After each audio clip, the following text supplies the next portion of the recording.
The protagonist, Sam, lives with a friend in a small apartment in Lebanon. He frequently stares at the pictures of his married ex-girlfriend, Abir, still confident that he will get back together with her someday. He and his roommate work on a poultry farm and make enough to eat 2 meals a day. On special occasions, they crash art exhibitions and steal the food presented to the guests. In one such exhibition, the receptionist suspects them and asks for their names. Right then, the manager of the gallery, Soraya, starts talking to the receptionist, and Sam gets a chance to walk away. Seconds later, Soraya asks him his name and finds out that he is not on the guest list. Upon discovering that he is here for the food, she asks him to wait till the end and take the leftovers home. Sam is surprised by the lady's kindness, but he feels embarrassed to accept the food. It just doesn't taste as good when you don't steal it. Then, we are introduced to a controversial contemporary artist named Jeffrey. He is known for his outrageous way of representing social norms in the form of art. He is also the most valuable artist of the modern day, as every single one of his creations sells for more than $1 million. Upon finding out that Sam is a freeloader and a Syrian refugee, Jeffrey takes interest in him. He brings Sam to a bar for a drink and reveals that he wants to create art about refugees and their struggles to get a visa. He also finds out about Sam's wish to go to Belgium, where his ex-girlfriend Abir has moved in with her husband. Using his desperation, Jeffrey wants to take advantage of the guy. When Sam inquires what he wants, Jeffrey replies that he wishes to have his back. Sam is excited to return home the next day because he has arranged a video call with his ex-girlfriend. They see each other after a long time and feel the love all over again. Abir is looking for a job as a translator, and until then, she is working from home with her husband. The news saddens Sam because that would mean she and her husband are spending more time together. Just then, her husband, Ziad, comes into his view and kisses her before she ends the call. Sam is left disheartened. After that, he desperately wants to go to Belgium, and the only way to do so is by contacting Jeffrey. Later, he goes to the art gallery and talks to Jeffrey's lawyer on the phone. He explains that if Sam signs the contract, he will have to sell his skin for a lot of money. The rest of the conditions are written on the contract itself. Without thinking much of it, Sam signs the paper, unaware that the decision is about to change his life. In the following scene, Jeffrey tattoos the picture of a Schengen visa on Sam's back to represent how toxic the world is for refugees like him. Since a Schengen visa is one of the hardest to get, it makes the tattoo more meaningful. Jeffrey calls it a living art, one that crosses all lines like the revolution has crossed all lines in the current world. In the evening, Sam returns home with a real passport and visa. Jeffrey has provided it to him so he can be taken around Europe for exhibition. The following day, Soraya and Sam are on a plane flying to Belgium. Sam couldn't be happier to finally meet Abir. He reaches a hotel in Belgium and tries calling her but gets no reply. After many attempts, she calls him back and is visibly in a bad mood. He says he wants to meet her, but the conversation is interrupted by her husband. He invites Sam to their house and doesn't forget to mention that he and his wife will welcome them. Sam hardly gets to talk to Abir before the call ends abruptly. Following that, a photo shoot takes place, which is way out of Sam's comfort zone. He tries making conversations with the photographer, but it only ends up making the interaction more awkward. After the shoot, Soraya gives Sam her phone so he can take a picture of himself and send it to his mother, who is worried about him. In the next few days, his back tattoo shakes the entire world and becomes a controversial sensation. He sees the tattoo's picture on every billboard in every corner of the city. He is also made to stay still for hours in art exhibitions where he is the main attraction. If he moves even to talk to fans, the organizers order him to sit back down. It is almost as if Sam no longer owns his body. Sam reminisces about the life he lived 1 year ago in Raqqa. He lives amidst the Syrian civil war, but the presence of his girlfriend, Abir, makes everything better. One afternoon, they meet on a bus where Sam finds out Abir is going on a date with a different man that evening. However, Abir has only agreed to meet him for her mother's sake and has no intention of marrying him. Sam jokingly asks her to marry him and inquires if there is a priest on the bus.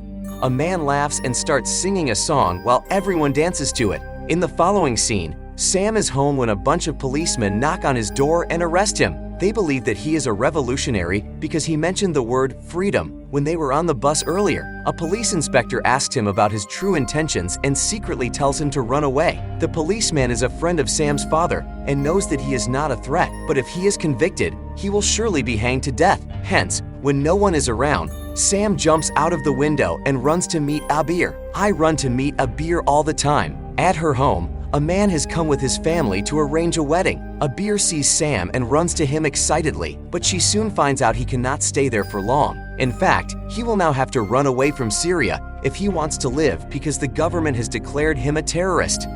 In an attempt to save him, Abir calls the guy who wishes to marry her. His name is Ziad, and he works in the Syrian embassy. Abir introduces Sam as her classmate and asks Ziad if he can do anything to help him clear his name. Ziad doesn't believe them when they claim that Sam hasn't done anything wrong. With no way out, he has to say goodbye to Abir and run away. In the following scene, Sam's sister is driving to Lebanon. She is stopped at the checkpoint where the guards make sure she isn't carrying anything or anyone illegal. When they find nothing, she is let into the country. Sam comes out from under the seat, revealing that he was hidden the entire time. He is finally safe, but is now a refugee in a new country without the love of his life. Back in the present, he is resting in his expensive hotel room when a man knocks on his door. He is a representative of Syria and has been sent by the government authorities.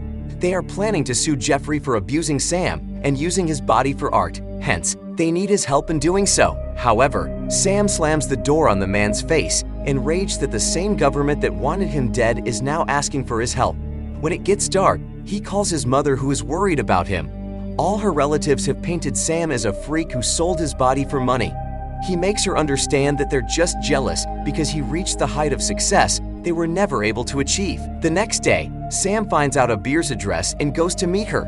She sees him outside the house and freezes in shock. He lies that he works a normal job in an art gallery, which is how he was able to fly to Belgium. The lovers hug each other, unaware that Abir's husband, Ziad, is watching them. Sam understands that she cannot come with him, but he promises to always be there for her. In the following scene, Ziad brings Abir to the art exhibition to show her that Sam lied to her about his job. On discovering the truth, she is horrified and worried for him. Ziad insults Sam, which results in an altercation. In a fit of rage, Ziad hits an expensive painting and damages it. He is arrested for it, while Jeffrey's lawyer helps Sam get out of this situation. At night, Abir visits Sam's hotel room and talks to him about the incident of the day. She gets a call from Ziad, and we find out he forcefully sent her so she can persuade Sam to not sue him. When Sam finds out, he says that making legal decisions is not up to him. But the next day, he declares that if they do not let Ziad go, he will join hands with the Syrian government and help them sue Jeffrey for violating his human rights. As a result, they reluctantly have to let Ziad free. Sam no longer wants to be an asset to Jeffrey. He tries running away by saying that his mother is ill, but Soraya knows he is just bluffing. He is again taken to the exhibitions and placed in front of everyone as an object. Jeffrey notices that Sam has grown a pimple on his back and freaks out. He compares it to his art being mishandled and brings Sam to the hospital to get it treated. At night, Abir calls Sam and asks him how he's doing. Sam, on the other hand, knows that he is only hurting her by tagging her love along with him. Hence he lies that he has fallen in love with Soraya and ends the call. After that, he gets on a call with his family, who are happy that he sent the money. His sister and her husband are starting a business, and the family finally has enough food for everyone. However, Sam then notices that both of his mother's legs are amputated. She discloses that a wall fell on her legs in an explosion a while ago. Sam starts sobbing when he registers how selfish he has been. He called his mother often but only to talk about his life. He regrets never asking her about herself and wants to return home at this point. The following day, Sam finds out that a wealthy broker has bought him at a whopping 10 million euros. When a reporter asks them how they were able to sell art that is attached to a human, Soraya comes forward to answer. She discloses that laws related to human trafficking applied to this case, so they had to trade in Switzerland, where they could manipulate the translation and make it legal. The scene then cuts to 9 months later. Sam is in an auction where people are bidding prices for him. Suddenly, something clicks inside his head, and he starts cursing everyone. He takes out an earphone, which people think is an explosive, and they run away as he laughs. In the end, he is imprisoned. Sam has lost his mind, tired of being treated like a commodity. When the lawyer comes to bail him out, he says he doesn't want to go outside, but upon seeing that Abir is also with him, he agrees to talk. Abir translates the lawyer's comments to Sam as an official translator. She also reveals that she has left her husband and wants to be with him. They have spent too much time trying to mend the situations they are in. Now it is time for them to actually be together. In the following scene, everyone is in court. The lawyer is appealing for bail, even though Sam is against it. But then the judge shocks everyone by revealing that Sam's visa has expired, so he has to be transported back to Syria.